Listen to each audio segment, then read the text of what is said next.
Now we are going to see probability chapter. Let us see what do you mean by probability. Before seeing the exact concept, we are going to learn some new terms here. Okay. Now probability means possibilities. ஏதாவது ஒரு game play பண்ணுறோம்னா அதில் வந்து possible என்னென்ன இருக்கும், ஒன்று win பண்ணுவாங்க R loose பண்ணுவாங்க. ஸோ ரெண்டு பாசிபிள் இருக்குது. அதே மாதிரி இப்போ ஒரு காயின் டாஸ் பண்ணுறோம்னா அதுலேயும் டூ பாசிபிள், ஒன்று எய்தர் ஹெட்டு வரலாம் இல்லைன்னா டெய்ல் வரலாம். ஸோ இது மாதிரி எந்த ஒரு நம்ம இன்சிடெண்ட் எடுத்தாலும் எந்த ஒரு ஒர்க் பண்ணாலும் அதுக்கு வந்து ரெண்டு ரிசல்ட்ஸ் வரக்கு பாசிபிலிட்டிஸ் இருக்குது. ஒன்று பாசிட்டிவாக வரலாம், நெகட்டிவாகவும் வரலாம். ஸோ இந்த மாதிரி வர கான்செப்ட் தான் நம்ம என்ன சொல்கிறோம், ப்ராபபிலிட்டின்னு சொல்கிறோம். So probability means possibilities. So நம்ம கேமில் சின்ன குழந்தையா இருக்கிறப்ப நிறைய கேம்ஸ் ப்ளே பண்ணியிருப்பீங்க. ஸோ காயின் டாஸ் பண்ணுறது, சேம் லைக் டைஸ் யூஸ் பண்ணுறது அண்ட் தென் கார்ட்ஸ், இது எல்லாமே வந்து அந்த கான்செப்டை யூஸ் பண்ணி தான் இப்போ இருக்கிற சாப்டர்ஸை நீங்கள் லேர்ன் பண்ண போகிறீங்க. It's basic idea. இந்த ஐடியாஸை யூஸ் பண்ணி இதே மாதிரி ஹையரில் போகும்போது ஈவன் இன்வர் லைஃப்லையுமே வந்து நம்ம இதெல்லாமே அப்ளை பண்ணுவோம். ஸோ அதெல்லாம் எப்படி நமக்கு யூஸ் ஆகும், அதுக்காக ஒரு சிம்பிள் கான்செப்டில் நம்ம இப்போ இந்த டாபிக்ஸை கொஞ்சம் படிக்க போகிறோம். ஓகே. ஸோ இந்த ப்ராபர்ட்டியில் சம் டேர்ம்ஸ் இருக்குது, சம் நியூ வேர்ட்ஸ் இருக்குது. அந்த வேர்ட்ஸோட மீனிங் எனக்கு தெரிஞ்சிட்டிங்கனாலே easily you can solve this chapter. இப்போ இந்த பேசிக் ideas கிடைச்சதுனாலே you can solve so many problems in our day to day life also, in your mathematics subject also. Okay. Now we are going to see some basic ideas. See your book. When we carry out experiments in science repeatedly under identical conditions, we get almost the same result. Such experiments are known as deterministic. சில experiment சயின்ஸில் நீங்கள் பண்ணி பார்ப்பீங்க எல்லாருமே. இப்போ ஒரு set of students வந்து batch வைஸாக நின்று ஒரு எக்ஸ்பெரிமெண்ட் பண்ணும்போது ஆல்மோஸ்ட் வந்து எல்லாருக்கும் ஒரே ரிசல்ட்ஸ் தான் கிடைக்கும். அந்த மாதிரி வந்து இப்படி தான் வரணும்னு சொல்கிறதுக்கு பேர் வந்து என்ன சொல்கிறோம், deterministic. For example, the experiment to verify Archimedes principle or to verify Ohm's law or deterministic. And the outcomes of the experiment can be predicted well in advance.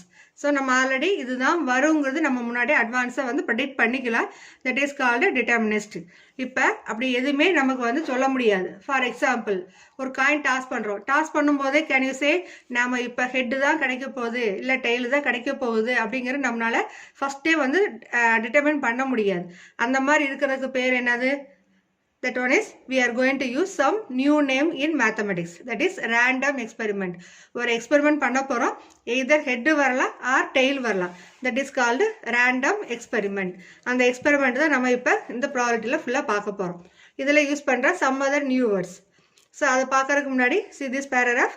But there are experiments in which the outcomes may be different even when performed under identical conditions. For example, when a fair dice is rolled, a fair coin is flipped, or while selecting the balls from an urn, we cannot predict the exact outcome. So எதையுமே நம்ம வந்து எடுத்தோன்னே நம்ம ஒரு game play பண்ணும்போது இதுதான் result வரும் நம்மளால் ஃபஸ்ட்டே ப்ரெடிக்ட் பண்ண முடியாது. That is called random experiment. So இந்த மாதிரி நம்மளால் வந்து ஒரு ரிசல்ட்டை வந்து ஃபஸ்ட்டே ப்ரெடிக்ட் பண்ண முடியலன்னா அதை என்ன சொல்லுவோம், ரேண்டம் எக்ஸ்பெரிமெண்ட் சொல்லுவோம். ஸோ அதுதான் இந்த நமக்கு ஸ்டேட்மெண்ட்டில் கொடுத்துருக்கிறது. அப்போ each performance of a random experiment is called trial. So trial and error method நம்ம நிறைய இடத்துல யூஸ் பண்ணியிருக்கிறோம். சயின்ஸில் யூஸ் பண்ணுறோம், மேத்ஸில் யூஸ் பண்ணுறோம். தட் மீன்ஸ் வாட், ஒரு பர்ஃபார்மன்ஸ் பண்ணுறோம், அது பண்ணும்போது ஒரு ரிசல்ட் இப்படி தான் வரும் அப்படி தான் வரும் நம்ம ஃபஸ்ட்டே ப்ரெடிக்ட் பண்ணாமல் ரேண்டமாக ஒரு நம்ம கிடைக்கும்னு சொல்கிறோம். அதுக்கு வந்து அப்படி கிடைக்கிற ஒவ்வொரு ரிசல்ட்டையும் நம்ம என்ன சொல்கிறோம், ஒவ்வொரு எக்ஸ்பெரிமெண்ட்டையும் என்ன சொல்கிறோம், trial. And the result of each trial is called an outcome. அப்போ ரிசல்ட் நம்ம ஒரு ட்ரையல் பண்ணும்போது ஏதாவது ஒரு ரிசல்ட்ஸ் வரும் நமக்கு, அதுக்கு என்ன பேர் கொடுக்குறாங்க, அவுட்கம். இப்போ many statisticians use the word experiment and trial synonymously. So mostly வந்து நம்ம யூஸ் பண்ணுற வேர்டு என்னன்னா ரேண்டம் எக்ஸ்பெரிமெண்ட் பண்ணுறோம், ட்ரையல் பார்க்குறோம். ஸோ இதுதான் வந்து நிறைய சயின்டிஸ்ட் வந்து நாட் ஓன்லி சயின்டிஸ்ட், ஸ்டாட்டிஸ்டிஷியன் வந்து நமக்கு யூஸ் பண்ணுற டேர்மே அதுதான். ஸோ இப்போ இதில் இருக்கிற நம்ம new names we are going to see. First one, trial. So see the trial meaning, rolling a die and flipping a coin are trials. A trial is an action which results in one or several outcome. So நம்ம ஒரு coin toss பண்ணுறோம். For example, ஒரு simple example, coin எடுக்கலாம், toss பண்ணுறோம். ஒரே காயினை நம்ம 5 times toss பண்ணலாம், 10 times டாஸ் பண்ணலாம். ஸோ டாஸ் பண்ணும்போது நம்ம ஒவ்வொரு டைமும் இதுதான் வரும்னு சொல்ல முடியாது. But we will get one result. அது ஹெட்டாகவும் இருக்கலாம், டெய்லாகவும் இருக்கலாம். ஸோ அதுக்கு தான் நம்ம என்ன சொல்கிறோம், ட்ரையல். ஸோ எத்தனை டைம் வேணாலும் ஒரே எக்ஸ்பெரிமெண்ட்டை நம்ம ரிப்பீட்டடாக பண்ணுறதுக்கு பேர் என்ன, ட்ரையல், அடுத்து அவுட்கம். அந்த மாதிரி எக்ஸ்பெரிமெண்ட் பண்ணும்போது நமக்கு இதுதான் ரிசல்ட் வரும். இப்போ காயின் எடுத்தோம்னா ஒன்லி 2 பாசிபிள், எதர் ஹெட் ஆர் டெயில். ஸோ அந்த மாதிரி வர்றது நம்ம டாஸ் பண்ணும்போது கிடைக்கிறது. சப்போஸ் ஹெட் வந்தால் அது வந்து ஒரு அவுட்கம் நம்ம சொல்கிறோம், இல்லை டெயில் வந்தாலும் அது ஒரு அவுட்கம் சொல்கிறோம். That is called outcome. Sample point. இப்போ நம்ம காயின் டாஸ் பண்ணுறோம், இல்லை ஏதாவது ஒரு கேம் ப்ளே பண்ணும்போது நமக்கு பாசிபிலிட்டிஸ் என்ன இருக்குன்னு நமக்கே தெரியும். அது ஒன்று ஹெட்டு வரலாம், இல்லைன்னா டெயில் வரலாம். ஸோ அந்த பாசிபிள் அந்த இது வந்து நம்ம என்ன சொல்கிறோம், சாம்பிள் பாயிண்ட். ஹெட்டையும் டெய்லையும் பாசிபிள் சாம்பிள் பாயிண்ட்னு சொல்கிறோம். அடுத்து சாம்பிள் ஸ்பேஸ். இதுதான் நம்ம யூனிவர்சல் செட் சொல்லுவோம். செட்ஸில் நம்ம லேர்ன் பண்ணியிருக்கிறோம் யூனிவர்சல் செட்டுன்னு. அது வந்து டோட்டல் வேல்யூஸ் வந்து contain in one set, that is called universal. அதே நேம் தான் இங்கே நம்ம ப்ராபபிலிட்டி வரும்போது we are using in some other name, that is sample space. In a single flip of a coin, the collection of sample points is given by. So அது எப்படி நம்ம denote பண்றோம்னா sample spaceங்கிறது always denote by the letter capital S, and that one is we are going to express set inside. Set brace mark பண்ணி inside right பண்றோம். ஒவ்வொரு எலமெண்ட்டும் set rules already we know. Set inside we are having elements once only, each element separated by commas. That method we applied in roster form. அந்த concept தான் நம்ம இங்கே use பண்ணுறோம். So sample space is denoted by letter capital S, and that is equal to set inside we have to mark the possibilities. ஓகேவா? இப்போ if 2 coins are tossed, the collection of sample space எப்படி இருக்கும், 2 coin toss பண்ணுறோம். So ஒரு time toss பண்ணும்போது 2 coin at a time toss பண்ணுறோம். ரெண்டுமே head வரலாம், இல்லை ஒரு காயினில் ஃபர்ஸ்ட் காயினில் ஹெட்டும் செகண்ட் காயினில் டெயில் வரலாம், ஃபர்ஸ்ட் காயினில் டெய்லும் செகண்ட் காயினில் ஹெட்டு வரலாம், இல்லை போத்துமே டெய்ல் வரலாம். ஸோ அந்த பாசிபிலிட்டிஸை நம்ம எப்படி மீன் பண்ணுறோம், sample space S is equal to set of all HH, HT, TH and TT. So 2 letter combine பண்ணி அடுத்து கம்மா. இது வந்து ஒரு சிங்கிள் டேர்ம் தான். அந்த சிங்கிள் டேர்ம்க்கு அடுத்து கம்மா செப்பரேட் பண்ணுறோம். So each element we have to write only once inside the set. அது நம்மளோட பேசிக் ரூல் ஃபார் செட்ஸ். அடுத்தது set of all possible outcomes or sample point of the random experiment is called sample space. It is denoted by S. Already I said no. The number of elements in it are denoted by n of S. So cardinal number enna kekromla, that is n of S. So that one is denoted by the letter n of capital S.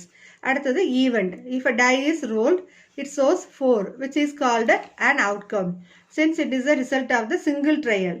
In the sample experiment, the event of getting even number is 2, 4, 6. So any subset of a sample space is called an event. Any subset. Suppose we are here in this example, they gave one die. The die is rolled. Die over time நம்ம roll பண்றோம்னா அதில் possibles என்னென்ன வரும், 1, 2, 3, 4, 5, 6. இந்த 6 நம்பர்ஸ்குள்ளே நமக்கு வரும். இப்போ நம்ம ஒரு டைம் ரோல் பண்ணும்போது ஒரே ஒரு நம்பர் 4ங்கிறது நமக்கு கிடைக்குதுன்னா அது வந்து ஒரு சப்செட்டில் நம்ம டினோட் பண்ணுவோம். That is called event. நம்ம செட்டில் யூஸ் பண்ணுற டேர்ம் வந்து இங்கே கொஞ்சம் மாறும். அங்கே யூனிவர்சல் செட்டுங்கிறது இங்கே சாம்பிள் ஸ்பேஸ்ன்னு யூஸ் பண்ணுறோம். சப்செட்டுங்கிறது நமக்கு யூஸ் பண்ணுற டேர்ம் என்ன, ஈவெண்ட். மீனிங் எல்லாம் சேம் தான், பட் ஈவெண்ட்டுங்கிற நேமில் நம்ம இதை யூஸ் பண்ணுறோம். ஓகே, இப்போ ஜென்ரலாக ஒரு ஜஸ்ட் ரீகேப் பார்த்துடலாம். ப்ராபபிலிட்டியில் எதாவது இம்பார்ட்டன்ட் பாயிண்ட்ஸு, அந்த பாயிண்ட்ஸை யூஸ் பண்ணி எப்படி நம்ம சம்ஸில் அப்ளை பண்ண போகிறோங்கிறது ஜஸ்ட் ஒரு ரீகலெக்ட் படிக்கலாம். ஸோ ஃபஸ்ட்டு சொன்னது random experiment. Random experiment means is an experiment in which set of possible outcomes are known. Exactly outcome is not known. அப்போ நம்ம ஒரு எக்ஸ்பெரிமெண்ட் பண்ணும்போது என்னென்ன அவுட்கம் இருக்குங்கிறது நமக்கு தெரியும், ஆனால் இதுதான் ரிசல்ட் வரப்போகுதுங்கிறது நம்மளால் எக்ஸாக்டாக ப்ரெடிக்ட் பண்ண முடியாது. That is called random experiment. Okay, அதுக்கு தான் நம்ம யூஸ் பண்ண simple example tossing coin, rolling a die, இதே மாதிரி கார்ட்ஸ் எடுக்கலாம். So many games we can take. இப்போ அடுத்தது main name sample space. Sample space நம்ம பார்த்தோம் universal value, that is set of all possible outcomes in a random experiment is called sample space. இதை denote பண்ணுற letter வந்து capital S. So இதுக்கு ஒரு simple example, air I is rolled once. அப்போ possible என்னென்ன இருக்கும், எஸ்ங்கிறது 1, 2, 3, 4, 5, 6. அப்போ இந்த கான்செப்டில் ஒரு டை ரோல் பண்ணால் ஒரே ஒரு நம்பர் 1, 2, 3, 4, 5, 6 தான் நமக்கு இருக்குங்கிறது தெரியும். ஸோ அந்த பாசிபிள் தான் we are writing in sample space capital S போட்டிருக்கோம். இப்போ இந்த சாம்பிள் ஸ்பேஸில் உள்ளே இருக்கிற ஒவ்வொரு எலமெண்ட்டையும் நம்ம என்ன சொல்லுவோம், சாம்பிள் பாயிண்ட். அதுதான் each element of a sample space is called a sample point. So random experiment என்னன்னு பார்த்தாச்சு, sample space and sample point. இதெல்லாம் தெரிஞ்சதுனாலே we can solve easily. Then event. Event என்னன்னு சொன்னோம், subset of sample space. So any subset of a sample space is called an event. இதெல்லாம் important points. இதை மைண்டில் வச்சோம்னா then automatically இது ஒரு some கால்குலேஷன்ஸ்குள்ள நம்ம என்ட்ரி ஆயிடணும். இப்போ see probability of an event E is denoted by P of E. So P of E என்னது probability of event. Probability of an event is equal to, அதுக்கு என்ன ஃபார்முலா நம்ம right பண்ண போறோம்னா number of favorable outcomes by total number of outcomes. இப்போ ஒரு simple example, ஒரு coin எடுத்துக்கிறோம், ஹெட் ஆர் டெயில் சொல்றோம். ஸோ டோட்டல் எவ்வளோ பாசிபிள் இருக்கு? 2. ஸோ டோட்டல் பாசிபிள்ங்கிறத வந்து டவுனில் ரைட் பண்ணுறோம் டினாமினேட்டில், நியூமரேட்டில் ஃபேவரபிள் அவுட்கம். ஸோ ஒரு டைம் டாஸ் பண்ணும்போது ரெண்டுமே வராது, ஏதாவது ஒன்று தான் வரும் பாசிபிள். ஒன்று ஹெட் வரலாம், இல்லைன்னா டெயில் வரலாம். ஸோ அந்த நம்பர் ஆஃப் ஃபேவரபிள் அவுட்கம்ஸ் எவ்வளோங்கிறத நம்ம இந்த பிளேஸில் நியூமரேட்டில் ரைட் பண்ண போகிறோம். அதுக்குரிய மேத்தமெட்டிக்கல் சிம்பிள் என்ன? n of e by n of s. So அப்போ இந்த பிளேஸில் நம்ம யூஸ் பண்ண போகிற formula P of E is equal to n of e by n of s. Probability of an event E is equal to number of outcomes in event by number of sample space. இதுதான் நம்மளோட main concept. So இந்த formula use பண்ணி தான் நம்ம எல்லா sums solve பண்ண போகிறோம். So be thorough this formula. So அந்த P of E is equal to n of e by n of sங்கிற ஃபார்முலா வந்து தரவாக வச்சுக்கோங்க. அந்த ஃபார்முலாஸ் யூஸ் பண்ணி எல்லா சம்மும் நம்ம சால்வ் பண்ண போகிறோம். அதே மாதிரி some important notes we are going to see. So இது எல்லாமே நமக்கு வந்து ரிசல்ட்ஸ் நம்ம அப்ளை பண்ணுறது தான். எல்லாமே ரிசல்ட்ஸை மட்டும் மெமரி பண்ணிக்கோங்க. அந்த கான்செப்டை மைண்டில் வச்சுட்டு சம்ஸை நம்ம ஈஸியாக சால்வ் பண்ணலாம். ஸோ ஃபஸ்ட்டு பாயிண்ட் என்ன? P of E is equal to 1. Probability of an shear event equal to 1. எப்போ நமக்கு 1 வரும்? So the event E is called and that value, இதோட வேல்யூஸ் வந்து 1 வந்ததுன்னா, ரெண்டுமே பாசிபிள் அவுட்கமும் ஃபேவரபிள் அவுட்கமும் ரெண்டு ஈக்குவலாக இருந்ததுன்னா we will get that value is 1. then E is called, இதுக்கு ஒரு நேம் நம்ம வைக்கிறோம், certain event or shear event. இதெல்லாம் இன்சைட் 1 மார்க்கில் வரும். ஸோ the names எல்லாம் நல்லா தரவாக பார்த்துக்கோங்க. P of E is equal to 1. then E is called certain event or shear event. அதே P of E is equal to 0 வந்தா then E is known as impossible event. So எதுவுமே possible இருக்காது. Coin toss பண்ணும்போது at a time 2 head and tail வருமானம் வராது. So அந்த மாதிரி possible எது இம்பாசிபிளோ, ஒரு பேக்லேருந்து நம்ம ஒரு 5 கலர்ஸ் பால் உள்ள வச்சுக்கிறோம், அந்த 5 கலர்ஸ் தவிர வேற கலர் பால் கிடைக்குமானா அது கிடைக்காது. ஸோ அந்த மாதிரி எதெல்லாம் பாசிபிள் இல்லாமல் இருக்குதோ அதெல்லாம் நம்ம என்ன சொல்கிறோம்? Impossible event. அப்போ அதோட ப்ராபபிலிட்டி வேல்யூஸ் என்னவா இருக்கும்? டெஃபினட்டாக அந்த வேல்யூ வந்து 0வா இருக்கும். So P of E is equal to 1னா sure event or certain event. P of E is equal to 0 வந்தால் E is called impossible event. அடுத்தது E dash. காம்ப்ளிமெண்ட்ரி ஈவெண்ட்ஸ் வந்து நம்ம பார்த்துக்கிறோம். காம்ப்ளிமெண்ட்ரிங்கிறது E dash சொல்லலாம். ஸோ டேஷ்ங்கிற சில புக்கில் ரெஃபர் பண்ணியிருப்பாங்க, சில புக்கில் E power C, that is E complement or E bar. எதுவாக இருந்தாலும் இந்த 3 சிம்பிள்ஸ் எது வந்தாலும் we are going to use that is for complementary events. So either E dash or E complement or E bar, மூணுக்கு ஒரே meaning தான். then E is the subset of S, pi is the subset of an any set. இந்த rules எல்லாமே நம்ம வந்து எதில் பார்த்துக்கிறோம்? செட்ஸில் படிச்சிருக்கிறோம். இப்போ இது சப்செட்டுங்கிற எதாவது லெட்டர் நம்ம இங்கே ப்ராடக்ட்டில் யூஸ் பண்ணுறோம்னா ஈங்கிற ஒரு சப்செட் எடுக்கிறோம். பைங்கிறது வந்து எல்லாத்தோட சப்செட்டாகவுமே அது இருக்கும். அப்படி இருந்ததுன்னா empty set pi is subset of E is subset of S. இது பார்க்கும்போது என்ன அர்த்தம்? இது வந்து empty set வந்து கட்டாய subset of ஈவெண்ட்டில் இருக்கும், தட் இஸ் சப்செட்டில் இருக்கும். சப்செட் எதோட செட்டாக இருக்கும்? சாம்பிள் ஸ்பேஸ் யூனிவர்சலோட சப்செட்டாக இருக்கும். இதெல்லாம் நம்ம பேசிக் ரூல்ஸ் தான். ஸோ அதில் வந்து ப்ராபபிலிட்டி அப்ளை பண்ணுறோம். அப்போ சப்செட் என்ன வரும்? ப்ராபபிலிட்டி வேல்யூ எடுக்கும்போது நம்ம கிடைக்கிற வேல்யூ என்னன்னா நம்பர்ஸில் தான் இருக்கும். ஸோ அந்த subset will be less than or equal to probability of empty set is less than or equal to probability of event is less than or equal to probability of sample space. So probability of empty செட்னா நம்ம முன்னாடியே பார்த்து தான், that is P of E is equal to 0 சொல்கிறோம் இல்லையா, that is P of empty set. அப்போ அதோட values என்னவா இருக்கும்? nothing, that is 0. P of Sங்கிறது சாம்பிள் செட், அது சாம்பிள் ஸ்பேஸோட ப்ராபபிலிட்டி வேல்யூன்னு பார்த்தோம்னா அது 1ஆ இருக்கும். So 0 less than or equal to P of E less than or equal to 1. So இங்கே யூஸ் பண்ணுற கான்செப்ட் இம்பாசிபிள் ஈவெண்ட்டையும் சியர் ஈவெண்ட்டையும் நம்ம யூஸ் பண்ணியிருக்கிறோம். ஸோ அதை வச்சு we are fixing 0 less than or equal to P of E less than or equal to 1. That means what? Probability value always lies between 0 and 1. So 0 1 included, அதுதான் நம்ம less than or equal to போட்டுக்கிறோம். 0ல இருந்து 1 வரைக்கும் இருக்கிற number மட்டும் தான் வரும். அதை தாண்டி போச்சுன்னா, ஃபார் எக்ஸாம்பிள் உன்னோட P of E வேல்யூ 3/2 இப்படி இருந்ததுன்னா டிவைட் பண்ணும்போது 1.5 வரும். So this is not a probability event. அப்போ நம்மளோட கால்குலேஷன்ஸ் நாங்கள் நம்மளே அண்டர்ஸ்டாண்ட் பண்ணிக்கலாம். ஸோ இந்த வேல்யூ இதே வந்து P of E is equal to 2/3. So 2/3னா you will get number some 0.6 like. அப்போ அந்த வேல்யூஸ் எதுக்கு நடுவில் வரும்? 0லையும் இருக்கும் அண்ட் 1க்குள்ளேயும் இருக்கும். இந்த ரெண்டு நம்பருக்கு இடையில வந்துச்சுன்னா that values we can say possible values. So இதோட கண்டிஷனே வந்து 0 less than or equal to P of E less than or equal to 1. இது வந்து ஸ்டாண்டர்ட் ரிசல்ட்ஸ் பி தரம். ஓகே, அதே மாதிரி அடுத்த formula P of E bar is equal to 1 minus P of E, standard result. அதாவது complement எடுக்கிறோம், complement எடுக்கும்போது you will get 1 minus P of E. இது எப்படி நம்ம கொண்டு வரோம்னா P of E plus P of E bar equal to 1. So set அதோட complement set ரெண்டே add பண்ண நமக்கு கிடைக்கிறது என்ன, யூனிவர்சல் செட். யூனிவர்சல் செட்டோட வேல்யூ என்ன, P of S வேல்யூ 1. அதுதான் நம்ம இங்கே எடுத்துருக்கிறோம். ஸோ அவ்வளோ தூரம் நம்ம இல்லைனா நம்ம இந்த ஃபார்முலாஸை கொஞ்சம் தரவாக வச்சுக்கலாம். ஸோ இந்த சாப்டரை பொறுத்த வரைக்கும் இதெல்லாம் மெயினாக 3 ஃபார்முலாஸ் இருக்குது. First one P of E is equal to N of E by N of S, that is the very first formula. அடுத்தது கண்டிஷன் என்ன இருக்கும், 0 less than or equal to P of E less than or equal to 1. அதே மாதிரி main formula P of E plus P of E bar equal to 1. இது வந்து complement பிளேஸில் use பண்ணுவோம். Some solve பண்ணும்போது பார்க்கலாம் எப்படி நம்ம அப்ளை பண்ணுறோன்னு. அதே மாதிரி வேல்யூஸ்ன்னு பார்த்தோம்னா P of E equal to 1, அது என்ன சொல்லுவோம், ஷியர் ஈவெண்ட் சொல்கிறோம்.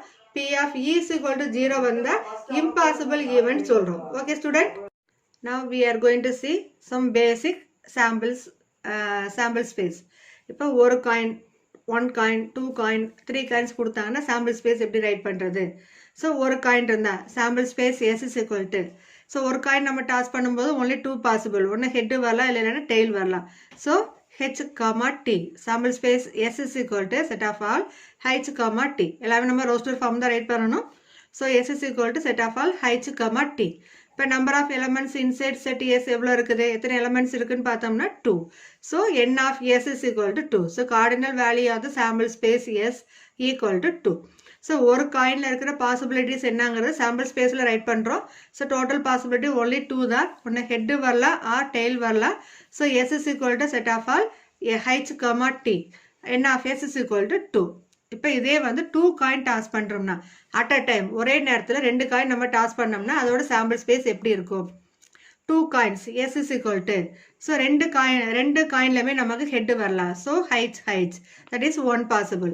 அடுத்தது ஒரு காயினில் வந்து ஹெட்டு, இன்னொரு காயினில் டெய்ல் வரலாம். ஸோ இதை வந்து நம்ம சிம்பிளாக ஒரு ட்ரீ சார்ட் மாதிரி போடலாம். ஸோ 2 காயின் நம்ம எடுக்கிறோம், 2 காயின் நம்ம மார்க் பண்ணுறோம். அதில் வந்து ஹெட்டு ஒரு டைம் டாஸ் பண்ணும்போது ஹெட்டு, இன்னொரு டைம் டாஸ் பண்ணும்போது டெய்ல் வரலாம். இல்லை எகெயின் இந்த காயின் நம்ம டாஸ் பண்ணும்போது என்ன பாசிபிலிட்டிஸ் வரும்னா ஹெட் வரலாம் ஆர் டெய்ல் வரலாம். ஸோ இது நமக்கு வந்து பாசிபிலிட்டிஸ் ஹெட் ஆர் டெய்ல் வரலாம். இப்போ ஈஸி நீங்கள் ரைட் பண்ணலாம். H in first possible, HT in second possible, TH, TT. அதுதான் நம்ம இங்கே ரைட் பண்ணியிருக்கிறோம். So HT, TH, TT. இதுதான் நம்ம 2 காயின் டாஸ் பண்ணால் கிடைக்கக்கூடிய சாம்பிள் ஸ்பேஸ். அப்போ number of sample space is equal to 4. இப்போ இதில் கொஸ்டின்ஸ் எப்படி ரைஸ் பண்ணலாம், when you are tossing coins twice at a time, what is the probability of getting 2 also head or 2 also tail or 1 only is head. So 2 also head என்ன ஒரே ஒரு possible H. அப்போ subset நம்ம என்ன எழுதுவோம், H. A is equal to set of all H. So N of A is equal to 1. Then we are using the formula P of E is equal to, or Aங்கிற alphabet எடுத்தோம்னா subset A எடுத்தோம்னா P of A is equal to N of A by N of S. So இந்த concept தான் நம்ம மெயினாக use பண்ணுவோம். P of A is equal to N of A by N of S. So நான் சொன்னது ஒரே ஒரு 2 ரெண்டுமே ஹெட்டுன்னு இருந்தா so only 1 possible, total possible எவ்வளோ 4. ஸோ 1/4. இந்த மாதிரி சிம்பிளாக சம்ஸ் இருக்கும். பட் அதுக்குரிய பேசிக் ஐடியாஸை நீங்கள் முதல்ல தரவாக படிச்சுக்கோங்க. ஸோ 2 காயின் டாஸ் பண்ண என்ன வரும், sample space HT, TH, TT. So இதெல்லாம் வந்து ஒரே ஒரு concept at a time 2 coin toss பண்ணும்போது கிடைக்கிறது. ரெண்டுமே ஹெட் இருக்கலாம், ஒரு ஹெட்டு ஒரு டெய்ல் வரலாம், இல்லை இதில் டெய்ல் இதில் ஹெட் வரலாம், டெய்ல் வரலாம். இதே மாதிரி 3 காயின் டாஸ் பண்ணிங்கன்னா என்ன sample space, 3 also H, 2 head வரும், ஒரு டெய்ல் வரும். அதை வந்து ஆர்டர் எப்படி நம்ம ஈஸியாக மைண்டில் செட் பண்ணிக்கலாம்னா ஃபஸ்ட்டு ட்ரிபிள் H ரைட் பண்ணுறோம். அடுத்து இப்போ நம்ம நம்பர்ஸ் வரும்போது 1s, 10s, 100 சொல்கிறோம் இல்லையா, இந்த கான்செப்ட் படி 1s பிளேஸில் டெய்ல் மட்டும் எடுத்துருக்கிறேன், 10s பிளேஸில் டெய்ல் எடுத்துக்கிறேன், 100th பிளேஸில் டெய்ல் எடுத்துக்கிறேன். அப்போ கன்ஃபியூஷன் இல்லாமல் நம்ம ஆர்டரை ரைட் பண்ணும்போது டேர்ம் மிஸ் பண்ணாமல் நம்ம எழுதலாம். ஓகேவா. So triple H, HT, HTH, THH. அடுத்தது டபுள் T, அதாவது 2 டெய்லும் ஒரு ஹெட் வர பாசிபிள்னா இந்த லாஸ்ட் ரெண்டுலையுமே T போட்டிருப்பேன். So HTT. அடுத்தது THT, சென்டரில் மட்டும் H. அடுத்து இங்கே H இருக்கும், TT வந்துடும். TTH வந்துடும். ஸோ இந்த 3 பாசிபிள் நம்ம ரைட் பண்ணியாச்சு. லாஸ்ட் பாசிபிள் என்ன இருக்கும்? 3மே வந்து ட்ரிபிள் டீயாக இருக்கும். ஸோ இதுக்குரிய ட்ரீ சார்ட் எல்லாமே வந்து நீங்கள் 10th போகும்போது நல்லா டீட்டெயிலாக படிச்சுக்கலாம். இப்போதைக்கு ஒரு பேசிக் ஐடியாஸ் மட்டும் லேர்ன் பண்ணிக்கோங்க. ஸோ 3 காயின் டாஸ் பண்ணும்போது அட் அ டைம் 3மே ஹெட் வரலாம், இல்லை 2 ஹெட்டு ஒரு டெயில் வரலாம். அந்த 2 ஹெட்டு ஒரு டெயிலுங்கிறத பாசிபிலிட்டிஸ் இந்த மாதிரி ரைட் பண்ணிக்கிறோம். இல்லை ஒரு ஹெட்டு 2 டெயில் வரலாம். ஸோ அதோட பாசிபிலிட்டிஸ் இந்த 3. அடுத்து 3மே டெயில் வரலாம். ஸோ அதோட பாசிபிலிட்டிஸ் இங்கே ரைட் பண்ணிக்கிறோம். ஸோ டோட்டலாக வர சாம்பிள் ஸ்பேஸ் எவ்வளோ? n of s is equal to count பண்ணால் 8. இதுக்கும் நமக்கு செட்டில் ஒரு ஃபார்முலா படிச்சிருக்கிறீங்க. தட் இஸ் 2 power n ஒரு ஃபார்முலா படிச்சிருப்போம். Number of proper subset, number of subset, number of proper subset படிச்சிருப்பீங்க. நம்பர் ஆஃப் சப்செட்டுங்கிறது வந்து 2 power n ஒரு ஃபார்முலா எடுத்திருப்பீங்க. 2 power n. இப்போ என்னோட வேல்யூஸ் 2 காயின்ஸ் கொடுத்துருக்குறோமா? 2 power 2. 2 power 2 வேல்யூ என்ன? 4. அதே மாதிரி இங்கே 3 காயின்ஸ் எடுத்தீங்கன்னா 2 power 3. That is 2 into 2 into 2 8. So 2 power 3 8. அதுதான் நமக்கு இங்கே வரும். ஸோ நம்பர் ஆஃப் காயின்ஸ் வந்து இன்க்ரீஸ் ஆகும்போது கொஞ்சம் நம்ம செட்ஸில் எல்லா வேல்யூஸும் ரைட் பண்ண முடியாது. சிம்பிள் நம்பர்ஸ் நம்ம ரைட் பண்ணிக்கலாம். இது வந்து நம்ம காயின்ஸ் வந்து நம்பர் ஆஃப் காயின்ஸ் இன்க்ரீஸ் ஆகும்போது செட் இன்சைடில் நிறைய டேர்ம்ஸ் ரைட் பண்ணுற மாதிரி இருக்கும். அந்த டயத்தில் வந்து they will ask only how many elements மட்டும் கேட்பாங்க. எத்தனை எலமெண்ட்ஸ், எத்தனை ஈவெண்ட்ஸ் உள்ளே இருக்குங்கிறது கேட்பாங்க. நாட் ஈவெண்ட்ஸ், எத்தனை சாம்பிள் பாயிண்ட் இருக்குன்னு கேட்பாங்க. ஸோ ஈஸியாக நம்ம அந்த ஃபார்முலாஸை யூஸ் பண்ணி நம்ம ரைட் பண்ணிக்கலாம். இதெல்லாம் செட்டில் நீங்கள் லேர்ன் பண்ணால் தான் அந்த ஐடியாஸை நம்ம ஜஸ்ட் இங்கே யூஸ் பண்ணிக்கிறோம். So 2 power n equal to 2 power nங்கிற ஜென்ரல் ஃபார்முலா. இந்த ஜென்ரல் ஃபார்முலா யூஸ் பண்ணி 2 காயின்ஸ்னால் 2 power 2, 3 காயின்ஸ்னால் 2 power 3, 10 காயின்ஸ்னால் 2 power 10. இந்த மாதிரி வேல்யூஸை எடுத்து நம்ம ஈஸியாக ஃபைண்ட் பண்ணலாம். ஓகேவா? நெக்ஸ்ட் ஐடியா வந்து கார்ட்ஸ் மேக்ஸிமம் எல்லாருமே ப்ளே பண்ணியிருக்கிறோம். ஸோ அதோட சிம்பிள்ஸ் என்ன ரீகால் பண்ணிட்டு ஒவ்வொரு டைப்லேயும் வந்து எவ்வளோ கார்ட்ஸ் இருக்குங்கிற ஜென்ரல் ஐடியாஸ் மட்டும் கொடுக்குறேன். Listen carefully. இப்போ இந்த கார்ட்ஸ் நம்ம ஒரு பண்டல் எடுக்கிறோம்னால அதில் 4 different type of playing cards இருக்கும். அதில் ஃபஸ்ட்டு வந்து I wrote here spade, heart, clover and diamond. So இந்த 4 colours, 4 different type of flowers வந்து நம்ம ஒரு பண்டில் ஆஃப் கார்ட்ஸில் இருக்கும். ஸோ அதுக்குரிய சிம்பிள்ஸ் நான் மார்க் பண்ணியிருக்கிறேன். ஸ்பேடுங்கிறதும் கிளவருங்கிறதும் பிளாக் இன் கலரில் இருக்கும். ஸோ அதோட சிம்பிள் இப்படி தான் இருக்கும். அது வந்து ஸ்பேடு. கிளவருங்கிறது இந்த மாதிரி ஒரு ட்ரீ மாதிரி இருக்கும். அடுத்தது ஹார்ட் அண்ட் டைமண்ட், ரெண்டுமே ரெட் இன் கலராக இருக்கும். ஸோ ஹார்ட் ஷேப் நம்ம தெரிஞ்சது, டைமண்ட் ஷேப் தெரிஞ்சது. ரெட் கலர் எத்தனை இருக்குன்னு சொல்லி டோட்டலாக கேட்குறாங்கன்னா எவ்வளோ நம்ம கொஸ்டின்ஸ் கேட்கலாம். பிளாக் கலர் எவ்வளோன்னு கேட்கலாம். ஸோ ஒவ்வொரு காலையும் நம்பர்ஸ் எப்படி இருக்குங்கிறத பார்க்கலாம். இப்போ ஃபஸ்ட்டு ஸ்பேட் பாருங்கள். எல்லாம் ஒரே மாதிரி தான், ஃப்ளார்ஸ் மட்டும் தான் டிஃபர் ஆகும். ஸோ ஜென்ரலாக ஒரு ஐடியா ஸ்கேட்ச் பண்ணிட்டீங்கனாலே அந்த கார்ட்ஸ் ப்ளே பண்ணாத கூட அதை ஈஸியாக லேர்ன் பண்ணிக்கலாம். இப்போ இந்த ஸ்பேடில் பார்த்தீங்கன்னா நம்பர் ஃபஸ்ட்டு ஏன்னு போட்டிருப்பேன். நம்பர் கொடுக்காம ஏ, ஆஸ்ன்னு கொடுத்துருப்போம். ஆஸ்னா என்னது? நம்பர் 1, அதோட value 1. So instead of 1 we are using that letter A. அடுத்தது இருக்க நம்பரில் 2 to 10 வரைக்கும் எல்லாம் நம்பர்ஸாக தான் அதில் இருக்கும். இந்த ஃப்ளார் சிம்பிளோட 2 to 10ங்கிற வரைக்கும் நமக்கு அந்த ஃப்ளார்ஸ் இருக்கும். அடுத்து ஜாக், Queen and King. இது J for Jack, Q for Queen, K for King. அந்த கார்ட்ஸில் பார்த்தீங்கன்னா அந்த சிம்பிள்ஸ் எல்லாமே அதில் நம்ம கிளியராக இருக்கும். ஸோ அதுக்குரிய ஷார்ட் லெட்டர்ஸ் நம்ம எடுக்கிறோம். Jack, Queen and King. So ஒரு பண்டல் எடுக்கிறோம்னா அதில் 4 டைப்ஸ் ஆஃப் ஃப்ளார்ஸ் இருக்கும். ஃபஸ்ட்டு வந்து இப்போ நான் உனக்கு ஒரு எக்ஸாம்பிள் எடுத்துருக்கிறது ஸ்பேடு. ஸ்பேடில் எப்படி நம்பர்ஸ் வந்து அதில் ஷோ பண்ணியிருப்பாங்கன்னா ஃபஸ்ட்டு ஏ இன்ஸ்டெட் ஆஃப் 1 பதிலாக ஏங்கிற லெட்டர் இருக்கும். அடுத்து 2 to 10ங்கிற நம்பர்ஸ் நமக்கு அதில் டிஸ்பிளே ஆகும். அடுத்தது jack, Queen and king. So டோட்டலாக இந்த ஃப்ளாரில் இருக்கிற கார்ட்ஸ் எவ்வளோன்னு பார்த்தோம்னா 13 கார்ட்ஸ் நமக்கு இருக்கும். ஓகேவா? இதே மாதிரி தான் ஒவ்வொரு ஃப்ளார்லையும் ஹார்ட், கிளவர் அண்ட் டைமண்ட் எல்லாத்துலேயுமே ஆஸ் டு கிங் அந்த டைப்ஸ் எல்லாம் எடுத்தோம்னா ஒவ்வொரு ஃப்ளார்லையும் 13 கார்ட்ஸ் இருக்கும். அப்போ நம்ம ஈஸியாக ஐடென்டிஃபை பண்ணலாம் எவ்வளோ பிளாக் கலர் கார்ட்ஸ் இருக்குது, எவ்வளோ ரெட் கலர் கார்ட்ஸ் இருக்குது. You can separate, equally divide. அப்போ பிளாக் கலருங்க வந்து 26 கார்ட்ஸ் இருக்கும், ரெட் கலரும் 26 கார்ட்ஸ் இருக்கும். இப்போ ஒவ்வொரு ஃப்ளார்லையும் ஒவ்வொரு நம்பரும் ஒரு டைம் தான் வரும். ஸோ அது வந்து இப்போ ஹவு மணி 4 இன் ஸ்பேட், அப்போ எவ்வளோ இருக்கும்? ஒன்லி 1. அப்போ 1 by டோட்டலாக இங்கே ஸ்பேடில் எவ்வளோ இருக்குது? 13. ஒன்லி ஸ்பேட் மட்டும் கேட்டாங்கன்னா 13 சொல்லுவோம். Overall in bundle in deck of card, bundle of கார்ட்ஸ்ன்னு சொன்னாங்கன்னா டோட்டலாக இருக்கிற கார்ட்ஸ் எவ்வளோ? 52. ஸோ ஒரு கார்ட்ஸ் நம்ம டைப் எடுக்கிறோம்னாலே டோட்டலாக இருக்கிறது வந்து 52 கார்ட்ஸ் இருக்குது. 52 கார்ட்ஸில் எவ்வளோ டைப் இருக்குது? 4 டைப் ஆஃப் ஃப்ளார்ஸ் இருக்குது. அந்த 4 ஃப்ளார்ஸ்லையும் ஒவ்வொரு ஃப்ளார்ஸ்லையும் 13 கார்ட்ஸ் இருக்கும் நமக்கு. இப்போ டோட்டல் நீங்கள் ஆட் பண்ணிங்கன்னா 52ங்கிற கார்ட்ஸ் கிடச்சிரும். அடுத்தது ஒவ்வொரு நம்பரும் ஒரு டைம் தான் வரும். That is only 1 time only will occur. ஓகேவா? ஸோ இந்த ஐடியாஸ் கிளியராக இருந்தீங்கனாலே போதும். இதுலேருந்து கொஸ்டின் கேட்கும்போது ஈஸியாக நீங்கள் ஆன்சர் பண்ணலாம். அடுத்தது டை. டைங்கிறப்ப ஒரே ஒரு டை நம்ம எடுத்தோம்னா நமக்கு எத்தனை என்னென்ன நம்பர்ஸ் வரும். ஸோ அது நம்ம ஆல்ரெடி நமக்கு தெரிஞ்சது தான். Sample space S is equal to set of all 1 2 3 4 5 6. So tie எடுத்தோம்னால டோட்டலாக 6 நம்பர்ஸ் டிஸ்பிளே இருக்கும். ஒவ்வொரு ஃபேஸஸ்லையும் பார்த்தீங்கன்னா நம்பர் 1 2 3 4 5 6 கொடுத்துருப்பாங்க. So n of S is equal to 6. இதே மாதிரி 2 டை எடுத்தீங்கன்னா உங்களுக்கு என்ன வரும், 3 டேஸ் எடுத்து என்ன வருங்கிறது ஹையர் கிளாஸ் போகும்போது நீங்கள் லேர்ன் பண்ணிக்கலாம். இப்போ பேசிக்காக ஏ டைனா இவ்வளோ தான் நமக்கு இருக்குன்னு தெரியும். ஸோ இந்த கான்செப்டை பொறுத்த வரைக்கும் காயினில் ஏ காயின் 2 காயின் 3 காயின் கார்ட்ஸுங்கிறது என்னென்ன டைப் ஆஃப் ஃப்ளார்ஸ் இருக்குது, டை எடுத்தோம்னா அதில் இருக்க நம்பர்ஸ் எப்படி நேம் பண்ணியிருப்பாங்க, இதெல்லாம் தரவாக இருந்தீங்கன்னா இந்த சாப்டர்ஸில் நீங்கள் ஈஸியாக வந்து லேர்ன் பண்ணிக்கலாம். ஓகே.